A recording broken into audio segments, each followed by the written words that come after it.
What's good, people? We have a huge level of news coming from not necessarily the Taiwan side, but things that will be coming to the Taiwan side here soon. Both with a post about some future players that was put up on one of Dunk City Dynasty's socials. And then we have some clips of what looks like text server footage of people being able to play around with some new accessory options. Okay, so I'll throw both of them up as we're talking about them and let's go ahead and get into it. So, accessories first. Okay. This is a big deal, something that looks like it's going to add a lot of customization and really just fun overall to being able to kind of put different fits together and be a little different with your players. Um, the main thing that I have thought about since I saw this has been if it's going to be only for players with jerseys or if they're going to make it available for any type of player. Okay. And the reason why is because obviously Iverson is actually a good example. We can't change the color of our jerseys. And if you do want a different color version that is available, which is only if it's available, it's going to cost you another 15 black cards. So they're definitely not about to give us the option to just change the color without spending black cards, right? And with that being the case, how many people are going to care about a system where they're locked into maybe 3 to 4 choices that they could realistically go with to go and match their jersey?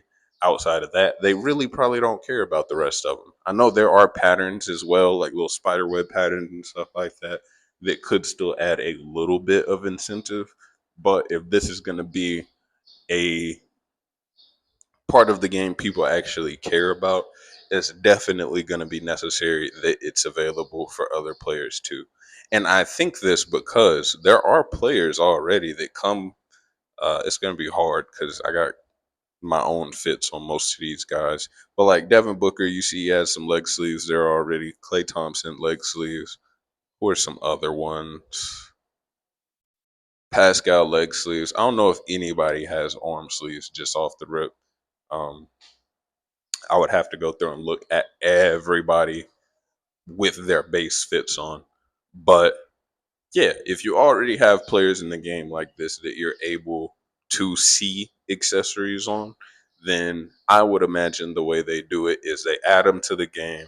If you just want it for your jersey, then that's cool. But if you want to be able to buy them and use them on whoever you want, it probably costs a solid amount of resources.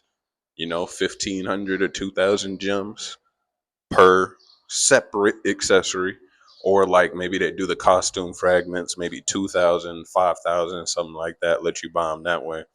But even if that's the case, that's fine because you're now able to put accessories on any player you want.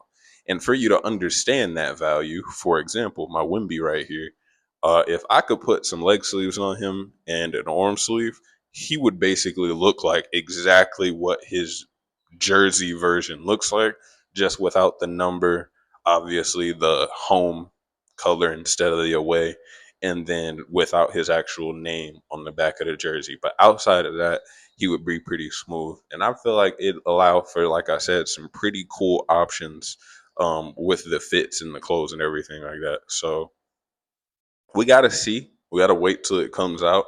On the global side, depending on how they release it, is how we're going to know how long it should take for us to get. If they release it where you can only use it with jerseys, then I have to assume this is because on the Taiwan side, a lot more people have jerseys. It's a lot more regular for you to have one over there, probably even a couple. So they probably released it for those guys, make it something that gives them something to look forward to accessory wise. In which case, we probably wouldn't see it for a long time because global is still getting to that point. A lot of people are still just getting their first couple jerseys. A lot of people, me, haven't pulled one yet. They've only gotten the ones that they've been able to buy. So we got to see. They go jerseys only. We probably won't see this in global for like another year from now, and we'll forget about it by the time it drops. If it's not just for jerseys, there's a chance we could see this before the end of the year, before we catch up to all their other cosmetic stuff. So it just depends for us. Now, when we talk about the players, this is a more exciting part. The part a lot of people are probably going to care about more.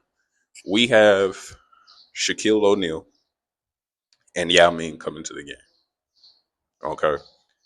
I have a few thoughts on this just because I've been thinking about how they're going to do these newer players with adding them to the game. Not these newer players, but like the legends, the Kobe's, MJ's, all those guys, Shaq. I throw him in there.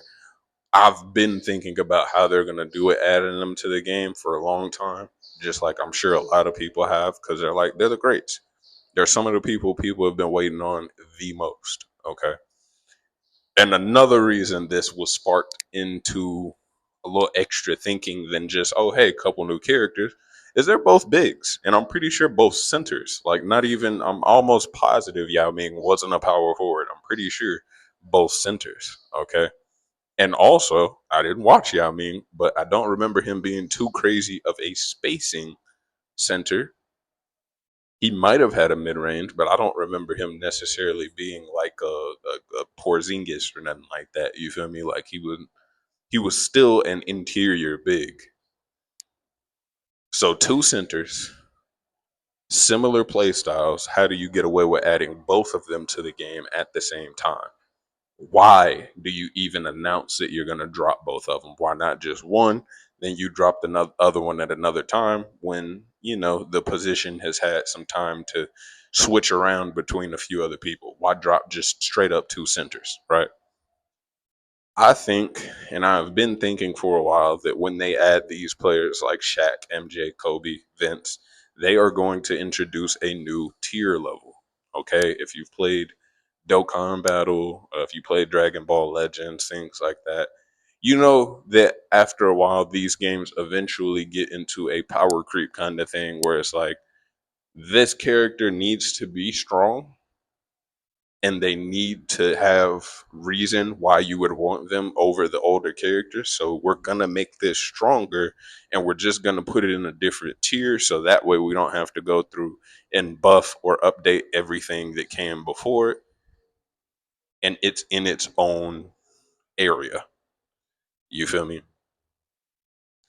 And another thing that supports them potentially doing this is already just seeing the ladder go up with how strong they're making characters and the changes they're making and everything. For example, I talk about this a lot with my whole Tyrese Halliburton, Anthony Edwards shot cancel situation. You have your regular people like now, KD, Wimby, who can do small shot cancels that aren't too ridiculous, nothing too crazy. You're going to get Tyrese Halliburton, D Rose, and Anthony Edwards, who can do shot cancels in much crazier ways. Halliburton, more so crazy because of space, and then Anthony Edwards crazy because of the animations for one, because you definitely got to get used to him with how many misdirections he has. But on top of that, he has, like I said, the shot cancel, and on top of that, unlike Halliburton and Rose that only get their special dribble buttons, allowing them to do all this, Edwards also gets a passive that basically says you can use his ultimate whenever you want as long as you time this little mini game that they added to him, right? So as they keep going further with AE being the most recent change, they keep making the characters stronger and stronger and adding more to them. You know they're not going to add MJ and Kobe to the game, and they're not going to have everything they possibly could have thought about for making them fun, entertaining, and strong on the game. Throw that in with the whole too big scenario, and I would almost be willing to put some money on it. We're getting another tier of character in the game. Okay. If not, then they drop them. They're really strong, and we just might see a certain level of buffs kind of follow them for some of the other characters. Shaq will probably have Ben Wallace, Alonzo Mourning, all those other guys kind of get buffed to come up to his level. But like I said, I kind of doubt that they do that. I don't know. Maybe it's not Legends. Maybe it's Superstar Plus or something like that. I don't know. That's kind of stupid. Whatever it could be, though, I assume that we're going to see something massively different with these older top 10, top 15 historic players as they get to adding them. I talked about it a little bit with Larry Bird, too. Like, these guys are going to be ridiculous when they add them. So, outside of that, drop down what you think below, either about the accessories or the players. Are you excited? I definitely am. Can't wait until we see all this. They already had some videos from what I could tell. I don't know what social media site that is. Probably not a global based one, but there were already videos under it that looked like they were posting Yao Ming. So whenever we get some footage to see what their play styles are like and everything like that, I'll probably come back and give some updates as long as it's enough information to warrant the video. But if that's something you're interested in seeing and you enjoyed this one today, leave a like, subscribe for more, and I will catch y'all in the next one.